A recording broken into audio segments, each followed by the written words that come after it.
Para você que está chegando, seja muito bem-vindo, seja muito bem-vinda. Bom demais ter vocês por aqui. Para quem está vendo a gravação, que Deus te abençoe. Se você está pelo YouTube, seja bem-vindo também. Eu espero que você possa nos acompanhar ao vivo na próxima oportunidade. As nossas lives elas são feitas sempre pelo Instagram, no meu perfil pessoal, @WalterSMN, está nos comentários aí de baixo na explicação do vídeo, descrição, na verdade. Então você pode botar aí e estar conosco numa próxima oportunidade.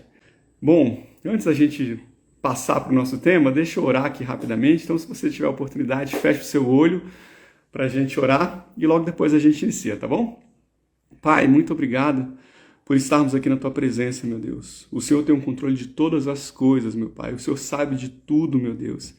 E aprove ao Senhor, meu Deus, que a nossa live da semana passada não ficasse gravada e nós estamos aqui mais uma vez falando desse tema. Quem sabe alguém que está aqui presente, ao vivo, ou que vai assistir a gravação, deva escutar, deva ouvir mais uma vez, quem sabe alguém que está passando por alguma situação complicada, enfim, o Senhor sabe o que é melhor para cada um de nós. Nós te louvamos porque o Senhor tem as nossas vidas em Tuas mãos, meu Deus. Mais uma vez nós declaramos a nossa total dependência ao Senhor. Espírito Santo, o Senhor tem liberdade nesse momento em nossas vidas. Conduza essa nossa conversa, traga luz àquilo que está em trevas, traga um entendimento daquilo que nós não conseguimos compreender pela nossa compreensão natural. Muitas coisas, meu Deus, estão escondidas, meu Pai, e nós precisamos do Espírito Santo para nos revelar. É o que nós pedimos nessa noite, já consagrando esse tempo a Ti. Em nome de Jesus, amém. Glória a Deus, galera. Bom, vou fazer uma recapitulaçãozinha aqui para você que estava semana passada. Aproveita para reforçar, para você que não estava, vai ser novidade. Galera, nós estamos então vendo a ida de Paulo lá da Cesareia. Cesareia é a cidade costeira na Judéia, próxima a Jerusalém, aí, cerca de 100 quilômetros. Paulo vai de lá até Jerusalém. Você deve se lembrar que Paulo é preso em Jerusalém, é mandado para Cesareia, onde ele é julgado pelo governador da Judéia, que ficava em Cesareia. E aí, em determinado momento no julgamento, Paulo apela para César. Ele tinha o direito de apelar para César porque ele era um cidadão romano. E a partir do momento em que alguém apela para César, ele deve ir até César. Então, no julgamento, o governador até fala, olha, esse homem ele é inocente, mas ele apelou para César, não tem o que fazer, vamos mandar para Roma. É isso que acontece. E aí Paulo, então, é levado de navio sob os cuidados de um centurião romano chamado Júlio. Júlio era o centurião. O centurião que era um comandante, comandava cerca de 100 soldados, não dava tudo isso, mas era próximo a esse número. E a gente vê que logo no início da jornada, Paulo para em Sidom. Sidom, cidade que ficava um pouquinho ao norte da Cesareia. E lá em Sidom é permitido que Paulo, inclusive, encontrasse com alguns conhecidos dele, benesse essa que não era dada para todo preso. Tá? Isso mostra que também o centurião certamente sabia da inocência de Paulo, então eles tratavam Paulo com uma certa deferência. Ele tinha alguns privilégios que os outros presos não tinham. De lá, deixa eu botar o nosso mapinha aqui para ficar mais fácil para você. Então, olha só, gente. Aqui é a Itália, aqui é a região da Grécia, né? Na época Macedônia. Nós temos aqui a região da Turquia, isso aqui era chamada de Ásia Menor. E aqui nós temos, então, Jerusalém e Cesareia. Cesareia aqui, Paulo, então, sai da Cesareia. O objetivo dele era chegar até Roma, né? E ele sai daqui e ele para em Sidom. E de Sidom, eles pegam um navio e eles vão até a cidade de Mirra, na Ásia Menor.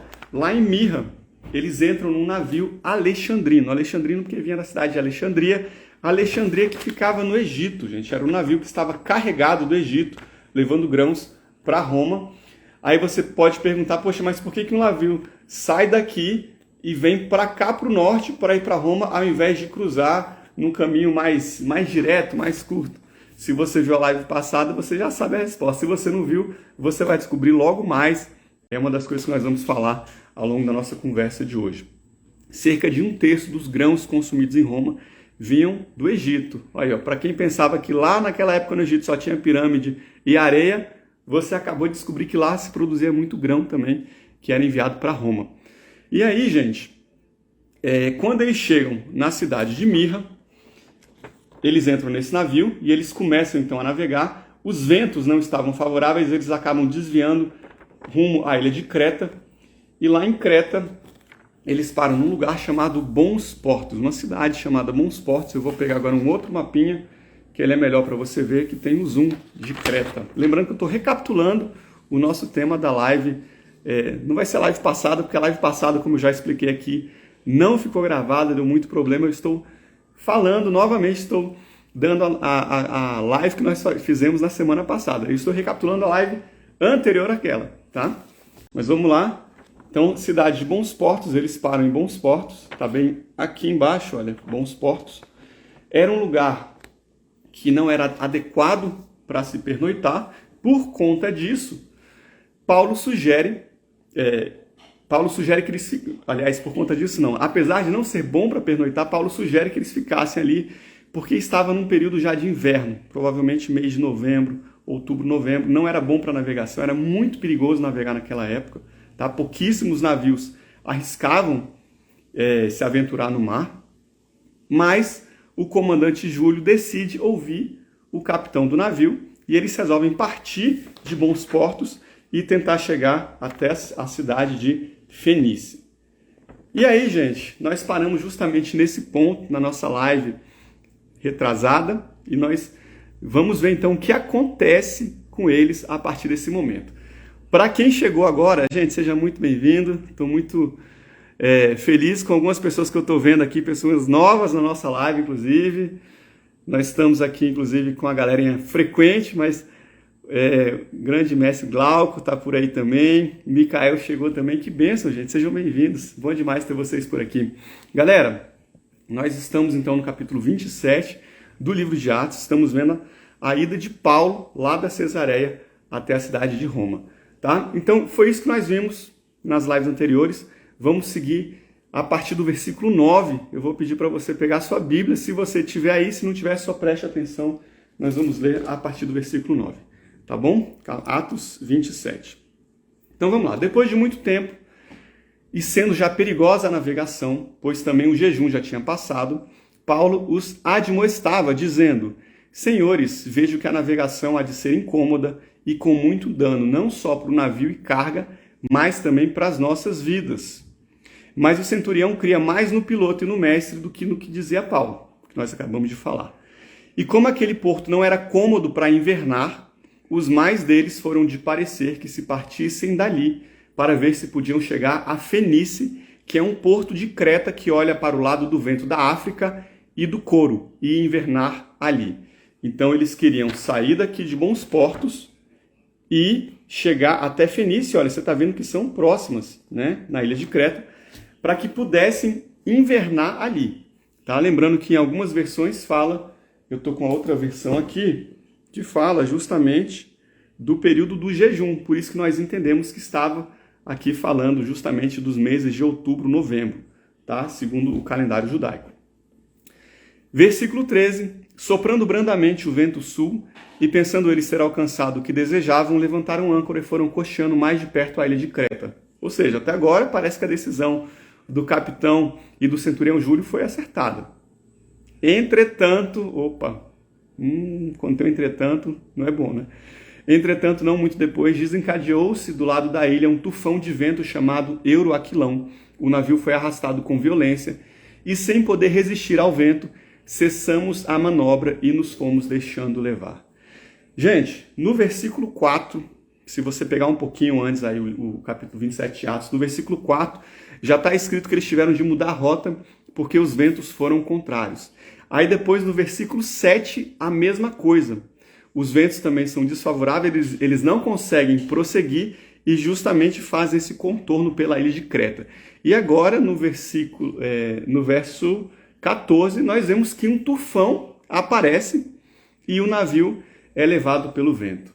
Vento para um lado, vento para o outro, para cima. Está parecendo que quem está conduzindo esse navio é o vento, né? Pois é, gente, nas nossas vidas, muitas vezes isso acontece também. A gente passa por tempestade, a gente passa por ventania, por intempéries, por imprevistos que tiram daquela rota que a gente tinha planejado. A gente faz planos, a gente estabelece os passos e aí basta começar a executar que vem a adversidade, né? E aí o imprevisto acontece e muitas vezes nós somos levados para o olho do furacão, para um lugar onde não somos nós que conduzimos o nosso destino, mas parece, né, que os nossos passos, na verdade, são conduzidos justamente pela adversidade. E eu tenho certeza que dentro daquele navio era dessa forma que aqueles tripulantes, que aqueles marinheiros, que os presos, que os soldados, que todos que ali estavam se sentiam, sendo levados justamente para um lugar onde eles não sabiam onde iam parar, né? Em situações assim, tem muita gente que começa a questionar Deus, né? Senhor, o que está acontecendo, Senhor? Eu estava num caminho, o Senhor me deu um comando, eu comecei a seguir o seu comando, e foi só seguir a sua direção que as coisas começaram a desandar. Começou a vir tribulação, começou a vir tempestade, o vento está muito forte. Deus, o Senhor está me ouvindo, o Senhor está me vendo, o Senhor está prestando atenção em mim? Às vezes as pessoas se sentem assim, né? Pois é, gente. Eu quero primeiro que você entenda que na vida de um cristão existe luta, existe tribulação, existe adversidade, existe vento contrário, às vezes vai ter perda material, às vezes vai ter prejuízos para a saúde, pode ser que às vezes até a vida se perca. Mas preste atenção numa coisa, ainda quando a situação sai do nosso controle, ela nunca sai do controle de Deus. E mesmo a pior das tempestades, mesmo a ventania mais terrível, ela se sujeita sempre à vontade do nosso Deus, ao comando do nosso Senhor. Muitas vezes, o nosso Deus envia ventanias até mesmo para que o nome dele seja glorificado. Então, se você está passando por uma situação assim, se tem uma adversidade grande, se tem luta, se tem barreiras aí na sua frente, eu quero que você preste muita atenção à nossa conversa de hoje, porque a gente vai ver um cenário parecido. E eu já vou te adiantar que o final é favorável, porque Deus estava adiante, como ele sempre está. Então, preste muita atenção, tá? Vamos ler aqui, versículo 16, capítulo 27 de Atos. Passando ao abrigo de uma ilhota chamada Cauda, com dificuldade conseguimos recolher o bote. Tendo içado o bote, os marinheiros usaram de todos os meios para reforçar o navio com cabos de segurança, e temendo que fosse encalhar nos bancos de areia de Sirte, desceram as velas e foram à deriva. Então olha que a situação está ficando complicada, né? Eles içam o bote salva-vidas, eles amarram com cabos de segurança e eles descem as velas justamente temendo encalhar nos bancos de Sirte. Eu perguntei para vocês no início da nossa conversa por que um navio que sai de Alexandria para levar grãos para Roma passa pela região aqui norte do Mar Mediterrâneo, né? Costeando a Ásia Menor, na região da Turquia. Por que ele parou lá em Mirra, que foi onde Paulo entrou no navio? Justamente por causa desse banco de areia de Sirte. Gente, nessa região aqui, um pouco próxima à África, né, tinha um banco de areia que era muito perigoso naquela época. Não sei se hoje em dia é perigoso ainda, se alguém souber pode até falar. Mas naquela época era muito perigoso e era conhecido como um cemitério de navios. Lembra que os navios levavam grãos de lá de Alexandria até Roma. O navio vinha muito, muito pesado, porque estava cheio. E aí quando a maré esvaziava, quando estava na maré vazia, o navio pegava no fundo, encalhava no banco de areia. Quando vinha a maré cheia, a onda destruía o navio. Então, para evitar essa região, que era uma região muito perigosa, muitos preferiam subir e costear ali próximo da Europa para chegar até Roma. Tá? Bom, então eles fazem isso. E aí no versículo 18 a gente continua. Açoitados severamente pela tormenta, no dia seguinte começaram a jogar a carga no mar. E no terceiro dia, nós mesmos, com as próprias mãos, lançamos ao mar a armação do navio. Lembrando aqui nós mesmos, porque quem escreve é Lucas. Lucas escreve Atos. Ele estava acompanhando Paulo nessa jornada. Gente, a situação era difícil, está ficando ainda pior, né? Já não bastava aí ser levado pelo vento, num caminho onde eles não sabiam onde ia dar, E agora o que acontece é que eles têm que se desfazer da carga do navio. Pega parte dos grãos que estava levando, joga no mar, pega parte aí da armação, provavelmente mobiliário também, tinha uma escrivaninha, tinha uma cama, tinha um armário, aquilo que produz um peso em excesso que pode afundar um pouco mais o navio, joga para fora. Então, gente, aquilo que traz conforto, muitas vezes, no meio da tempestade, vai ser uma das primeiras coisas a ir embora. Aquilo que você tem a mais de provisão, os grãos que você tem aí, muitas vezes vai ter que jogar fora. Muitas vezes é perdido no meio da tempestade. Está acontecendo isso aqui, né? Detalhe que naquela época, muitos estudiosos falam que o navio levava facilmente aí 250, 500 toneladas de carga. Navios maiores podiam passar de 1.000 toneladas, 1.200. Gente, é muita carga. Para descarregar um navio desse, para começar a atacar isso no mar, dá trabalho, é esforço. E ainda estava com tempestade, com vento, o mar devia estar revolto. Então imagina a trabalheira para você conseguir aí aliviar a carga de um navio. Não era uma coisa fácil, não. E aí, no versículo 20, olha o que acontece. Não aparecendo havia já alguns dias nem sol nem estrelas, caindo sobre nós grande tempestade, dissipou-se afinal toda a esperança de salvamento. Alguém aqui já passou por uma situação em que pensava, cara, eu estou no fundo do poço. Cheguei no pior que podia chegar, não tem como piorar mais ainda a minha situação. E aí, acaba que as coisas pioram ainda mais. Eu lembro daquela propaganda do Tiririca, há uns anos atrás, né? Tiririca, pior do que tá, não fica. E ficou muito pior depois, né? Ficou muito pior. Gente, era isso que estava acontecendo aqui. Já estava numa situação desesperadora e as coisas ficam ainda pior. Eu quero lembrar para você que naquela época não tinha bússola, não tinha radar. O que eles tinham era justamente as estrelas. Era o sol para poder se localizar. E aí, aqui está falando que havia dias que não aparecia nem sol, nem estrelas. E caiu grande tempestade. Então, além do vento, do mar revolto, agora tem tempestade. Agora não vê sol, não vê estrelas. Não só o barco estava à deriva, como eles agora não sabem, não têm a menor ideia de onde estava, para onde estava indo, porque não tem mais como se localizar. Era assim que eles estavam. E tem gente que está numa tempestade parecida, que está à deriva e não tem a menor ideia nem para onde está indo, porque não tem mais céu aberto acima. Está tudo fechado, está tudo fechado. Mas mantenha a sua esperança, que nós somos filhos do Deus do impossível. Versículo 21.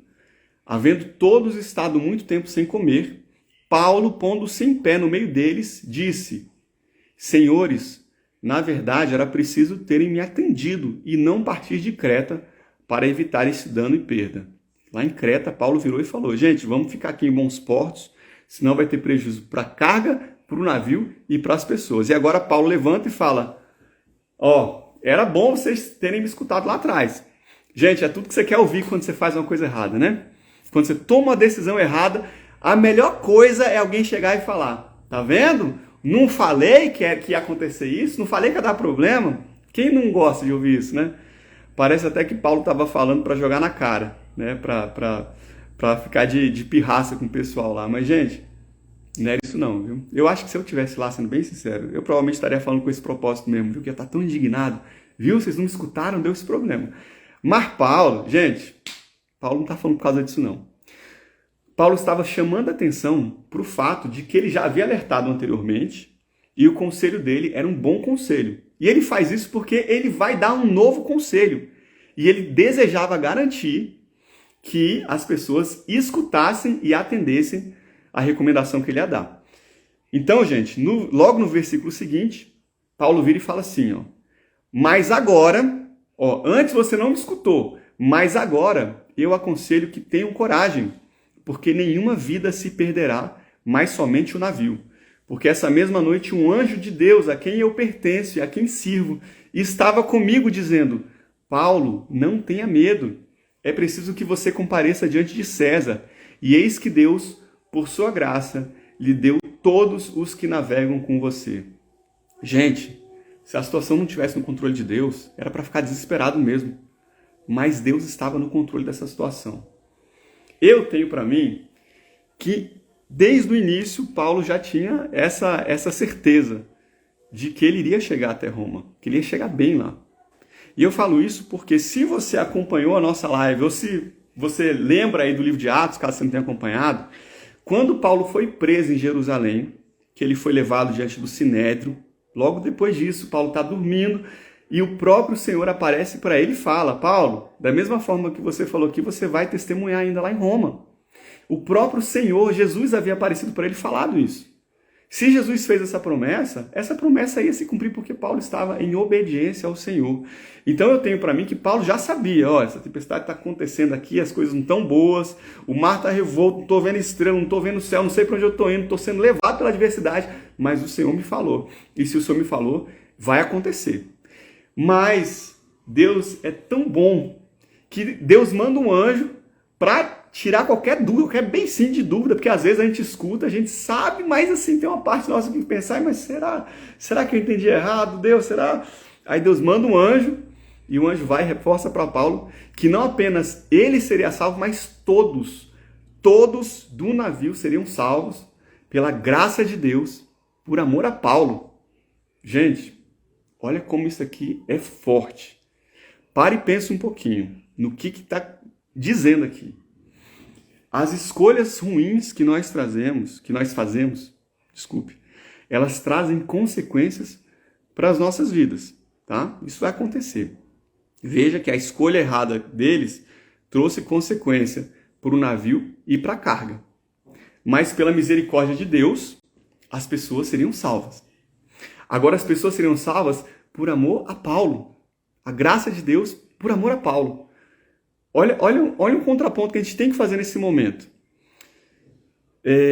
Como é que você tem, antes disso, né? Como é que você tem sido como cristão? Você tem obedecido ao Senhor? Quando o Senhor pede uma coisa, você vai e faz? Você cumpre a vontade de Deus? Você medita na lei do Senhor, na palavra de Deus? Ó. Você medita nisso aqui e você é fiel e é obediente? Porque olha a comparação que a gente pode fazer aqui.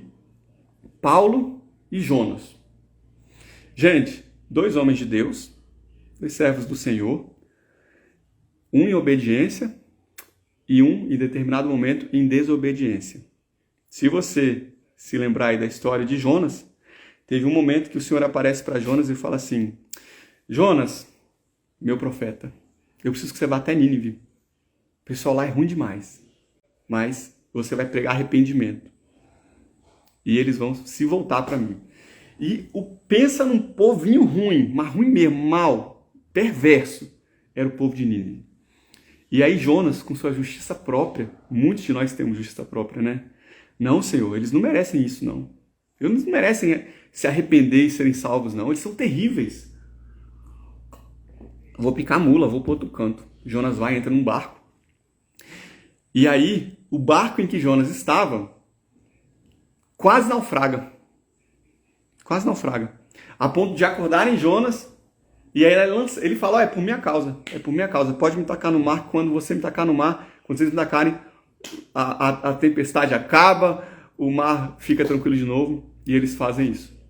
Gente, um homem em desobediência quase leva diversas pessoas à morte, ao naufrágio. E agora a gente vê Paulo, uma situação contrária. Paulo, um homem em completa obediência ao Senhor, fazendo aquilo que o Senhor havia ordenado desde lá de trás. E aí, por amor a Paulo, aquele navio que estava para naufragar, que estava numa situação bem complicada, poderia até realmente naufragar, mas as vidas seriam preservadas por causa daquele homem em obediência. Então, entenda que uma pessoa em obediência ao Senhor pode influenciar e mudar tudo e todos à sua volta. Mas um homem em desobediência também pode influenciar e mudar tudo e todos à sua volta. Então, prefira o primeiro cenário. Prefira ser a pessoa que está em obediência ao Senhor, para você influenciar positivamente.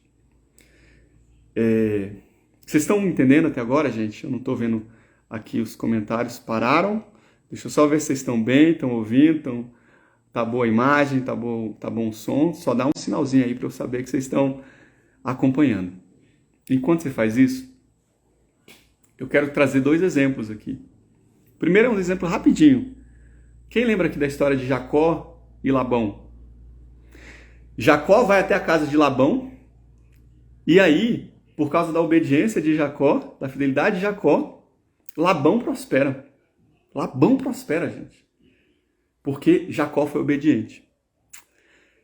E eu vou trazer um exemplo para você agora de desobediência. Um exemplo que eu não trouxe na semana passada, mas no final de semana nós tivemos um seminário lá na igreja e a minha apóstola, Pelúcia, ela falou justamente desse caso. E olha como as coisas encaixam, né? Quem aqui lembra da história de Acã? Acã. Ó, Moisés está falando aqui, melhor que novela da Record. Opa, isso aí. Quem vê a novela da Record deve saber disso tudo também, de qual é salteado, né? Mas aqui a gente dá uns detalhezinhos a mais. Galera, Acã, quando o povo sai do deserto lá, depois de 40 dias no deserto, vai entrar na Terra Prometida, primeira cidade conquistada, Jericó. E aí Deus dá um comando muito claro para os israelitas. Não peguem nada dessa cidade, nada. Não é para pegar nada. Era a primeira cidade conquistada, inclusive, era a primícia era do Senhor. E era uma cidade que estava debaixo de maldição também, então não era para pegar. E aí eles vão, destroem Jericó. Jericó é uma cidade altamente armada. Inclusive, tem partes de Jericó, da muralha, tinha uma muralha enorme, que cabiam casas em cima da muralha. Então você imagina a grossura, a largura dessa muralha, né? Olha isso. E aí Jericó é destruída, e aí logo depois eles vão enfrentar uma cidadezinha muito menos fortificada, a cidade de Ai. E eles mandam 3.000 israelitas para lá. Só que eles são colocados em retirada, eles perdem a batalha. Gente, 36 israelitas morrem nessa batalha de Ai. E aí quando Josué vai consultar o Senhor do motivo da derrota, ele descobre que uma pessoa estava em desobediência. Quem estava em desobediência? Acã. Acã pegou coisas que não devia lá de Jericó. Ele viu uma capa muito bonita, uma capa babilônica, pensou, vou pegar para mim, ninguém vai ver, olhou para um lado, para o outro, esqueceu de olhar o quê? Para cima, porque Deus está sempre vendo, né? E aí ele pegou a capa, pegou prata, pegou ouro, escondeu, e por causa da desobediência de Acã, eles perderam a batalha contra Ai. 36 israelitas perdem a vida, e não para por aí. Depois disso, Acã é morto, toda a sua família é morta e os seus animais são mortos para aplacar a ira, por conta desse pecado, dessa desobediência. Então, gente, a desobediência de Acã, fez com que muita gente perecesse, com que um prejuízo muito grande viesse para cima de Israel. Então veja aí a importância de nós sermos obedientes ao Senhor. Né? Um cristão em obediência, posicionado no lugar certo, onde o Senhor colocou, pode muita coisa. Não pela força própria, mas porque o Senhor age pela vida desse homem, dessa mulher. E aí, gente, nós vamos então voltar para Paulo, um cristão em obediência. No versículo 25, Paulo está falando então, né, que o Senhor tinha aparecido e falado que ninguém ia perder a vida. E aí ele continua, versículo 25. Portanto, senhores, tenham coragem, pois eu confio em Deus que tudo vai acontecer conforme me foi dito. Porém, é necessário que sejamos arrastados para alguma ilha. Paulo passa, então, a orientar. Paulo passa a liderar, que é o que nós devemos fazer. O Senhor deu um comando, deu uma ordem, você sabe o que é para fazer. Gente, lidere. Lidere com base naquilo que Deus te deu. Influencie as pessoas. Leve as pessoas para o destino que o Senhor apontou. Porque a desobediência custa muito, mas a obediência também custa muito, mas custa muito positivamente. Bom, já que Deus falou que tudo vai dar certo, que a vida de todo mundo vai ser preservada, eu tenho certeza que no dia seguinte eles encontram a ilha, tem lá umas cadeirinhas, uma barraquinha de praia com coco, deve ter chegado e ficado tudo bem, não é isso? Será que foi assim que aconteceu? Versículo 27. Logo depois que Paulo fala, gente, fica tranquilo que um anjo do Senhor, o Senhor apareceu para mim e falou que todo mundo vai ser salvo. Ninguém vai morrer. No dia seguinte é o que acontece, ó. Aliás, dia seguinte não, nos dias seguintes. E quando chegou a 14ª noite, gente, 14 dias, hein? Sendo impelidos de um lado para o outro no mar Adriático, lá pela meia-noite, suspeitaram os marinheiros que estavam próximo de alguma terra. Gente, vocês conseguem imaginar isso? O Senhor fala, vai todo mundo ficar salvo. E aí, quando você pensa, então, vai dar tudo certo, 14 dias, ó, de agonia, de vento, de mar impelindo de um lado para o outro, de onda carregando você para cima e para baixo, chuva, onda, enfim, olha que situação, né? Guarda isso com muito cuidado, com muito carinho também. Muitas vezes a gente está na luta, a gente está no deserto, ou a gente está no mar revolto, o Senhor vem, fala uma promessa, fala que as coisas vão terminar bem, que o deserto tem fim, mas a tempestade muitas vezes vai continuar por mais um pouquinho. O deserto vai prosseguir por mais um pouquinho, né? Aliás, particularmente falando de situações pessoais, muitas vezes que Deus me falou algo que ia acontecer lá na frente, me antecipou de algo muito bom que ia acontecer. Gente, nos dias seguintes as coisas pioraram muito. Muito mesmo, assim. É como se fosse assim, ó, vai acontecer isso aqui, e aí vem pra cá, completamente. Muitas vezes acontece isso, né? Eu acho que eu tenho pra mim que o Senhor faz isso justamente para nos fortalecer. Porque Ele sabe, olha, meu filho vai passar por uma luta, minha filha vai passar por uma dificuldade. Ele precisa saber que as coisas vão acabar bem. Porque a dificuldade vai ser pesada, mas Ele vai guardar essa palavra. É só você pegar a sua Bíblia e abrir, quase se você fizer isso aqui, ó, na sua Bíblia, botar em qualquer página aí, deixa eu só gravar essa página, se você meter o dedo em algum lugar, abrir e ler, provavelmente você vai pegar uma situação parecida, tá? Porque tem muitos casos na palavra. 2 exemplos simples aqui. Davi é ungido rei. Quantos anos ele passa do momento em que ele é ungido até ele virar rei de verdade? E a bagaça comeu solta enquanto isso, né? Passou por guerras, perseguido por Saul, muita luta, muita luta. Aí vamos pensar aqui em José. José tem aquele sonho lá em que ele vê as espigas se prostrando, né? Depois ele vê as estrelas, sol, a lua, então seus pais, seus irmãos se curvando diante dele. E aí ele pensa, ó, vou aqui ter uma posição de autoridade, né? Vou reinar, vou fazer uma coisa assim. Meus irmãos, meus pais vão se dobrar. Gente, depois disso ele já ficou nessa posição? Não. Ele é vendido como escravo para o Egito pelos próprios irmãos, depois ele vai parar na casa de Potifar, aí ele se destaca, mas depois ele é acusado injustamente, ele é preso com uma denúncia falsa, passa anos na prisão, até que tudo se cumpra. Mas o Senhor já havia antecipado lá de trás, né? Há muito tempo que aquilo ia acontecer. Então, gente, muitas vezes a gente vai passar por dificuldades. Deus faz uma promessa, fala o que vai acontecer lá na frente, mas a situação ela fica um pouquinho complicada, né? É por isso que Jesus, certa vez, disse que as pessoas tinham que ter fé do tamanho de um grão de mostarda. Aí tem gente que lê isso aqui e fala, então tá fácil, né? A minha fé tem que ser pequenininha, que aí dá certo, não é isso? Gente, quem já viu um grão de mostarda? Vocês já viram? Eu tenho um grão de mostarda na mão. Ah, não tô vendo nada, não tá vendo porque é pequenininho. Olha só, deixa eu ver se eu consigo trazer o zoom aqui, ó. Pera aí, gente, ele é muito pequenininho, eu só tô com um grãozinho aqui mesmo. Eu tinha separado 3, mas ele era tão pequeno que 2 se perderam, só sobrou um. Deixa eu tentar mostrar aqui, ó. Ó, caiu, pera. Vou mostrar esse grão, vou mostrar porque tem gente que nunca viu um grão de mostarda. Olha isso aqui, esse é o grãozinho de mostarda, ó. Agora dá pra você ver, né? Vou botar contra o meu cabelo, que aí você vê a sombra, pelo menos. Você tá vendo o tamanho que é esse grão? Olha que pequenininho, gente. Isso aqui é um ponto, é um tilico-tico mesmo. Tá. Se eu pegar esse grãozinho e botar ele aqui na minha mão, e ele ficar aqui na minha mão, tá aqui na minha mão o grão, e eu deixar ele aqui, vai acontecer alguma coisa? Se eu deixar ele por 1 ano aqui, vai acontecer alguma coisa? Deixar por 10 anos, por 100 anos, não vai acontecer nada. Ele vai continuar aqui só. Mas e se eu pegar esse grãozinho aqui, escolher uma terra para ele, aí eu vou na terra, eu trabalho a terra, eu aro, eu coloco os nutrientes, eu pego esse grãozinho e eu faço o quê? Eu enterro. Aí depois de eu enterrar esse grão, eu regar. E aí vem passando o tempo, vem as estações, sol, chuva, aí eu vou estar com um pouquinho de água e eu começo a cuidar dele. O que vai acontecer? Depois de um tempo, vai vir um brotinho. E se eu continuar cuidando, depois de um tempo, esse broto vai virar uma árvore.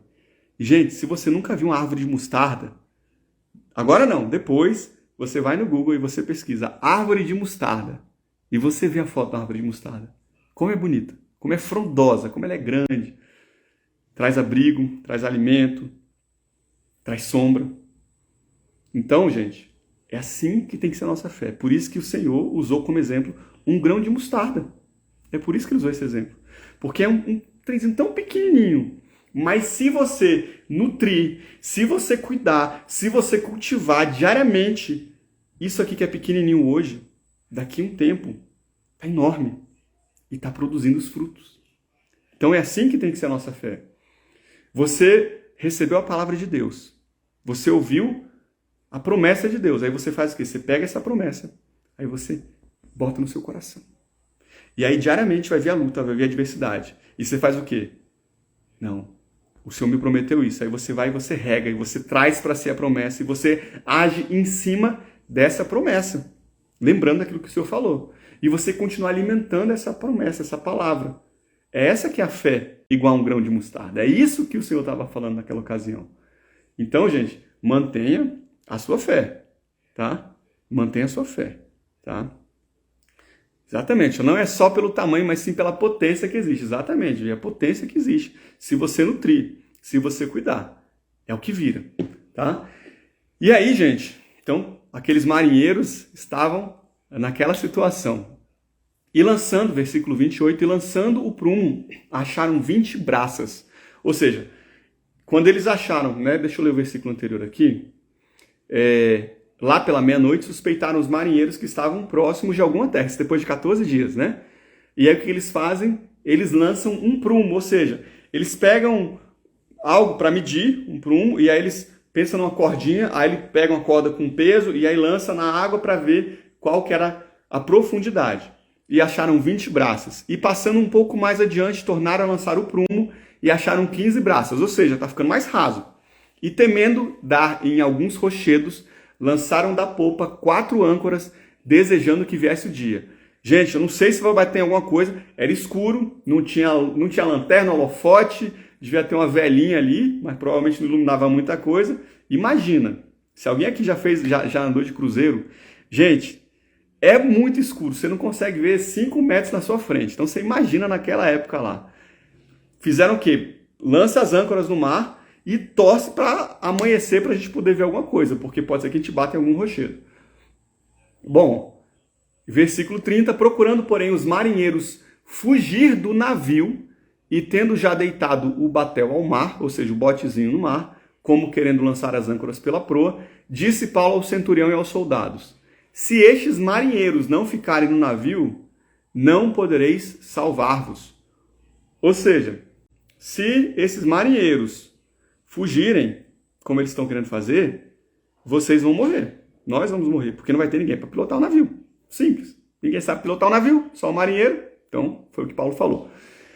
Aí, alguém pode estar pensando, uai, gente, mas nós não acabamos de ouvir agora há pouco Paulo virar e falar, olha, o próprio Senhor me apareceu e disse que todo mundo vai ser salvo. Se Paulo disse isso, se Deus fez essa promessa, por que então que Paulo está falando agora para eles? Não deixa os marinheiros irem embora, senão vocês não vão salvar. Parece contraditório, não parece? Gente, muitas promessas do Senhor são condicionais, tá? Guarda isso é muito importante, tá? A resposta que nós damos para essas promessas, para essa palavra que nós recebemos, a forma como nós agimos é determinante para garantir que aquilo que o Senhor já liberou vai se cumprir nas nossas vidas, tá? Então, gente, a promessa de Deus, ela não anula a nossa responsabilidade em cima dessa promessa. Não anula a responsabilidade humana. Até porque muitas vezes as promessas do Senhor vão se cumprir por meio da ação humana. Tem promessas incondicionais, tá? Tem promessas que não importa o que a pessoa vai fazer e vai acontecer. Mas muitas promessas do Senhor, principalmente aquelas que dizem respeito à nossa vida, são condicionais, tá? Então, por exemplo, o Senhor vira e fala assim, vamos lá, pensa aqui num estudante, tem muito jovem aqui na live hoje, pensa em um jovem que está aí no 2º grau, pensando em fazer medicina, e está estudando, está se dedicando, aí de repente vai para um lugar e vem uma profecia, olha, eu estou te liberando agora a bênção sobre sua vida, e você vai virar um médico, um profissional respeitado, vai ser uma pessoa de excelência. Aí esse jovem pensa, você é um médico, o Senhor já prometeu isso, então não vou estudar mais nada. acabou essa fase de dedicação, de esforço, de luta aqui. Eu vou deixar os livros de lado, vou curtir um pouquinho, porque afinal ninguém é de ferro, porque Deus já prometeu. Aí eu pergunto, essa pessoa vai passar na prova? Depois do vestibular? Não vai. Não vai virar médico. Por quê? Porque não agiu em cima daquela palavra que foi liberada. Tá? Então, gente, é como se o Senhor estivesse falando assim, da minha parte, o que era preciso, eu já liberei. Então agora faça a sua parte. E o final vai ser vitorioso. É isso que acontece quando o Senhor libera promessas na nossa vida. Voltando, por exemplo, lá Estou procurando aqui minha semente. Espera aí. Da semente de mostarda, achei. Voltando, por exemplo, da semente de mostarda. Gente, a gente falou justamente do quê? De uma fé ativa. A fé ativa é justamente aquela fé que te faz mover em direção àquela direção, tá? Então, é isso que a gente está vendo aqui, né? Então, prepara, rega, faz, vai para cima. Recebeu promessa? Haja em cima dessa promessa, tá? É por isso que Paulo vira e fala, olha, Deus já deu a promessa, mas a gente precisa desses marinheiros, porque eu não sei pilotar um navio, eu imagino que vocês também não saibam, né? Aí, o que os soldados fazem? Versículo 32, então os soldados cortam os cabos do batel do bote e deixam o bote cair no mar. Ou seja, escutaram Paulo, vamos cortar esse cabo aqui, deixa esse bote se perder para ninguém fugir desse navio, porque a gente precisa de todo mundo aqui. Dessa vez ouviram Paulo, né? Se tivesse ouvido lá no começo, estava todo mundo salvo, estava o navio salvo, estava a carga salva, mas tem gente que só aprende levando pancada, né? Senhor, em nome de Jesus, ninguém aqui vai aprender só levando pancada. Todo mundo aqui vai aprender pelo exemplo de outros, pelo exemplo da sua palavra. Seremos pessoas que aprendem com os erros de outros para não ter que cometer os próprios erros. Amém? Já toma posse aí dessa palavra, hein?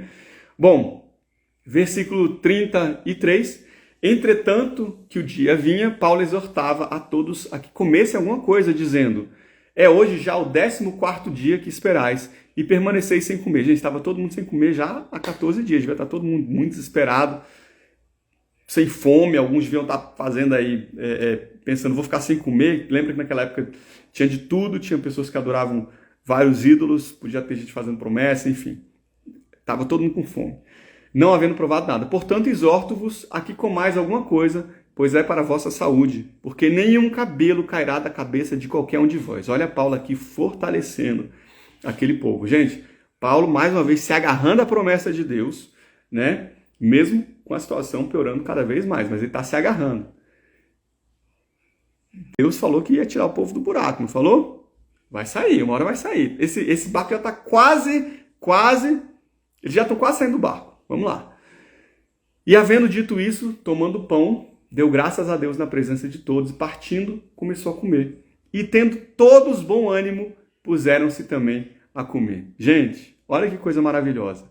Paulo vai, dá o testemunho, anima o povo, e essa postura de Paulo influencia todos que ali estavam. Que vocês sejam também influenciadores, que nós sejamos influenciadores na vida das pessoas.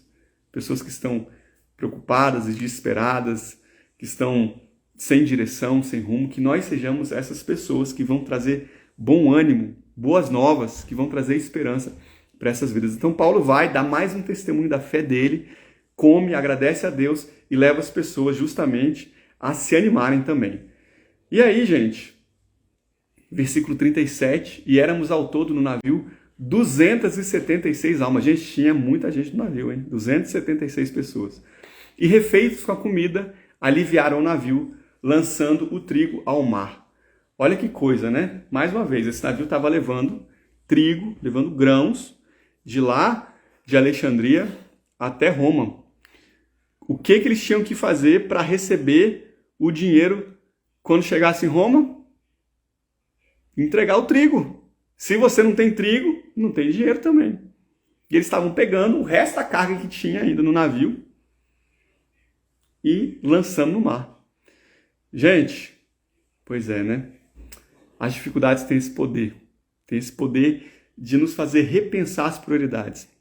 Olha que coisa, né? De repente, aquele dinheiro não tem mais tanta importância. O que importa mais era o quê? Era preservar a vida. O que é o trigo? O que é o dinheiro? Se a pessoa não tem vida, não tem saúde, né? Muitas vezes a gente tem que perder certas coisas. Perder coisas que nós julgamos importantes para a gente, de fato, perceber o que realmente importa. E é isso que está acontecendo aqui. Entenda para a sua vida. Muitas vezes o Senhor vai permitir que a tempestade venha, que a adversidade chegue, que tire você da sua zona de conforto, que arranque coisas da sua vida, coisas que você pode até julgar que são boas, e no outro contexto até seria bom, mas nesse contexto às vezes não é. Justamente para que você perceba o que realmente importa. Onde é que está o seu coração? Porque Deus está focado na sua eternidade, é na vida eterna, gente. E aí, gente, eu vou lembrar aqui de um casal, nós viajamos recentemente, eu, minha esposa, meu irmão, minha irmã e meu cunhado, meu irmão também, a gente viajou, foi para os Estados Unidos e lá a gente conheceu um casal que, gente, foi muito parecido nesse exemplo aqui, né? Eles tinham uma vida financeira muito estável, muito boa, mas o coração dele estava na autoconfiança. Ele achava que ele tinha a capacidade de fazer dinheiro, de fazer as coisas darem certo. E aí o Senhor foi e avisou: eu vou tirar tudo. Vou arrancar tudo que vocês têm. Até vocês ficarem sem nada. Para que você entenda que sou eu que sou o provedor na sua vida. Que é de mim que você depende. Que não é pela sua mão, não é pela sua força, é por mim. Gente, Deus ainda foi bom, né? Muito bom. Deus sempre é bom. Mas olha como Deus foi bom, porque passar por uma situação dessa de perder tudo não é fácil. Só quem já passou sabe. Mas o Senhor avisou de antemão para que aquelas pessoas se preparassem, para que esse casal se preparasse. E esse casal realmente perdeu tudo. E passou por uma situação muito difícil. Aí eles reconheceram. Ele, no caso, o marido, reconheceu que tudo vinha de Deus. E começou a agir em cima dessa verdade. Porque não basta você saber, você tem que agir em cima disso. Tá, gente? A palavra até fala, né? Crês tu que há um Deus, fazes bem, até o diabo crê e treme. Ou seja, só você saber a verdade não quer dizer nada se você não age em cima dela. O diabo sabe que tem um Deus, o inferno sabe que tem um Deus, e não faz a menor diferença para eles. Então, eles não apenas reconheceram que tudo vinha de Deus, mas agiram em cima disso. E aos poucos o Senhor foi trazendo tudo de novo. E a realidade deles hoje é uma realidade tão linda, tão preciosa. Então, gente, tem gente que vai ser chacoalhada por Deus. Muita gente vai ser chacoalhada por Deus. Tem gente que já está sendo chacoalhada por Deus.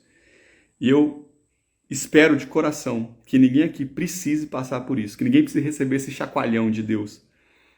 Coloque o seu coração naquilo que realmente importa, porque se o seu coração estiver no lugar errado, estiver em fama, em sucesso, em dinheiro, em beleza, em status, em poder, você é um forte candidato a receber um chacoalhão desse.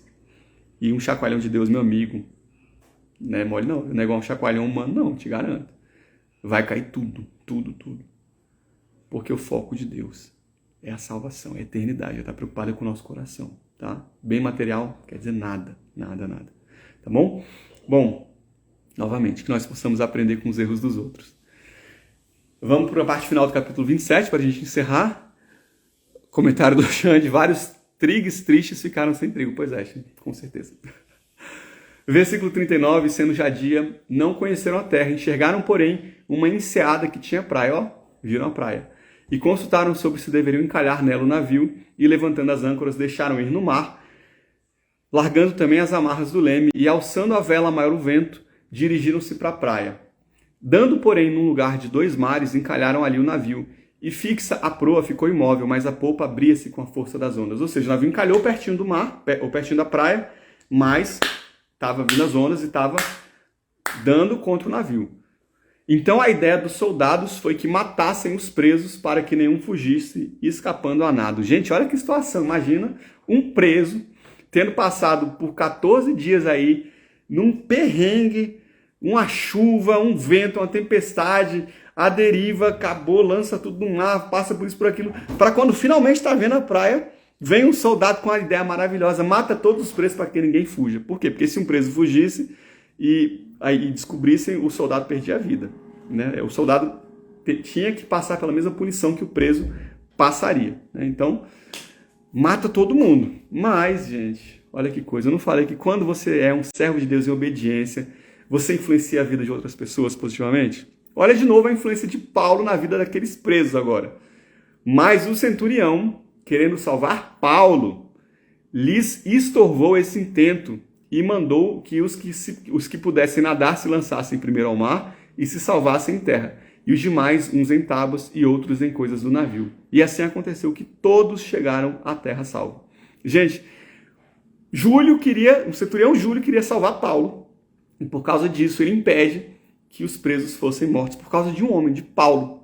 Então, por causa de Paulo, todos aqueles presos têm suas vidas preservadas. E aí todos conseguem chegar, finalmente, a salvos na ilha. Olha que maravilha, gente, finalmente acabou o mar revolto, a tempestade, a chuva, o vento. Aliás, pode ser que ainda estiver chovendo, né? Mas não tem mais perigo, não no mar, pelo menos.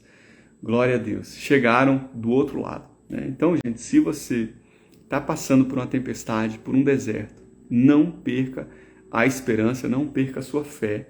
Se agarra na promessa que Deus fez.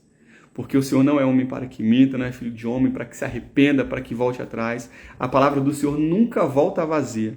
Aquilo que Deus falou, Ele vai cumprir na sua vida. Mas você já sabe. Para isso você tem que ter o quê? Uma fé ativa. A fé ativa. Lembra do grão de mostarda. Pega essa fé, pega essa palavra e age em cima dessa palavra. Por mais que as circunstâncias apontem no outro caminho. Por mais que as adversidades estejam por aí. Não interessa, não olha para a adversidade. Olha para a palavra. Lembra de Paulo quando ele anda, de Pedro, quando ele anda sobre as águas? Ele não anda sobre as águas, ele anda sobre a palavra de Jesus. Jesus falou, vem. E aí Pedro pisa. E quando ele pisa, ele não pisa na água, ele pisa na palavra do Senhor. Enquanto ele caminhou em cima da palavra do Senhor, estava tudo bem. Mas aí o vento talvez bateu um pouquinho mais alto ali, né? Ó, a ventania faz um barulho. Às vezes uma onda maior veio e ele parou de olhar para a palavra do Senhor. Ele passou a olhar para a circunstância, aconteceu, começou a afundar. Então, gente, se agarra a essa promessa. Se agarra a palavra do Senhor. Não olha para a circunstância, não olha para a adversidade, não olha para a luta. Tá difícil, tá doído. Não, meu amado, minha amada, permaneça firme na promessa do Senhor. Com a fé ativa que essa tempestade vai chegar ao fim. Amém? Bom, nossa história não acabou ainda. Nós estamos vendo, então, eles pararem o barquinho, ó, 14 dias, gente, ó, até chegar aqui, nessa ilhazinha de Malta. Ainda temos mais um caminhozinho a percorrer, que é o último capítulo do livro de Atos, capítulo 28. Mas, pelo avançar da hora, nós vamos deixar para falar disso no nosso próximo encontro, que, se Deus quiser, se o Senhor assim permitir, vai ser na quinta-feira que vem. Torçamos para que essa seja a vontade de Deus, que tudo dê certo. Eu queria orar antes da gente encerrar. Permaneça aqui para a gente orar e depois vocês estão liberados. Senhor, muito obrigado, Senhor. Muito obrigado pelas suas promessas que não voltam vazias, Pai. Muito obrigado porque o Senhor é um Deus fiel. É um Deus que cumpre as tuas promessas, meu Deus. Nós podemos nos agarrar a elas, Pai. Independente das circunstâncias, das adversidades, das lutas, das tribulações, das provações. Não tem onda, não tem vento, não tem tempestade, não tem tufão, não tem homem, não tem governo, não tem política, não tem nada que nos afaste da tua palavra, da tua vontade, Deus. Nada, meu Deus, porque o mundo se sujeita a ti. Vai chegar um dia em que todo joelho vai se dobrar ao Senhor e toda língua vai confessar. Vai chegar um dia, meu Deus. Mas mesmo aqueles joelhos que ainda não se dobram, aquelas línguas que não confessam, estão debaixo da tua vontade, meu Deus. Estão sujeitos à tua vontade, Pai. Então nós te louvamos por isso, Deus, porque sabemos que nós podemos confiar no nosso Deus, que nós podemos nos esconder no nosso Deus. Obrigado, Pai, que essa palavra que foi liberada nessa noite possa germinar no nosso coração, assim como essa sementinha de mostarda, Deus. Que essa palavra possa criar raiz, meu Deus, e possa dar os seus frutos, Pai, no tempo certo, meu Deus, nas nossas vidas, e que nós possamos aprender pela Tua palavra, aprender pelos erros dos outros, meu Deus. Que nós não precisemos errar, meu Deus. Nós não venhamos, meu Deus, a ter de cometer esses erros, Pai, para que a gente aprenda, meu Deus. É o que nós pedimos em nome de Jesus, Paizinho. Amém. Glória a Deus, gente. Glória a Deus. Bênção demais. Muito obrigado pela presença de vocês. Foi muito bom estar aqui nessa noite de quinta-feira. Estou vendo aqui, ó, eu tenho um Deus lindo. É isso aí, nós temos um Deus lindo. Mestre Glauco, basta o homem vivendo em obediência para livrar da morte aqueles que estão em tormenta. E um testemunho impressionante do amor do Pai. Glória a Deus, é exatamente isso. Bênção demais. Que testemunho incrível. Amém. Sendo testados pelo Pai que nos ama e nos quer perto. Exatamente. O Senhor muitas vezes vai fazer isso conosco, porque Ele quer o nosso melhor. Deixa eu mostrar só para vocês, antes de a gente encerrar, como é que vocês podem assistir as nossas lives anteriores. Todas as nossas lives estão no YouTube. E você estão no Instagram também, mas pelo YouTube é mais fácil você acessar. Como é que você vai fazer? Aqui no Instagram, tá aqui o meu perfil. Aqui em cima, ó, tem um linkzinho, tá aqui. Você clica nesse link. Quando você clicar nele, ele vai abrir essa página que vai aparecer para vocês aqui, ó, tá? Então você aceita ou rejeita os cookies, não faz diferença. Aí você vai ver aqui todas as nossas séries, desde a primeira até a atual livro de Atos. Essa está em andamento, essa aqui já encerrou. Tá? Então nós começamos com os atributos de Deus, conhecendo Deus, depois nós fomos para o panorama bíblico do Antigo Testamento, que nós fizemos aí acho que 12 encontros falando aí dos livros do Antigo Testamento na ordem cronológica. Depois vimos 2 aulas do período intertestamentário, os 400 anos aí entre o Antigo e o Novo Testamento. Vimos os evangelhos na ordem cronológica, foram 12 encontros também, e agora nós estamos no livro de Atos, chegando no finalzinho. E quando você clicar, aí ele vai abrir a playlist do YouTube, e aí tá na ordem, tá? Da primeira até a última aula de cada uma dessas séries, tá bom? E você pode ver à vontade. Não deixe que, se você assistir, de comentar, de curtir, de compartilhar, de se inscrever no canal, tá? Para divulgar a palavra do Senhor. Amém? É isso, gente. Agora sim, até a semana que vem, se Deus quiser. Tchau, tchau.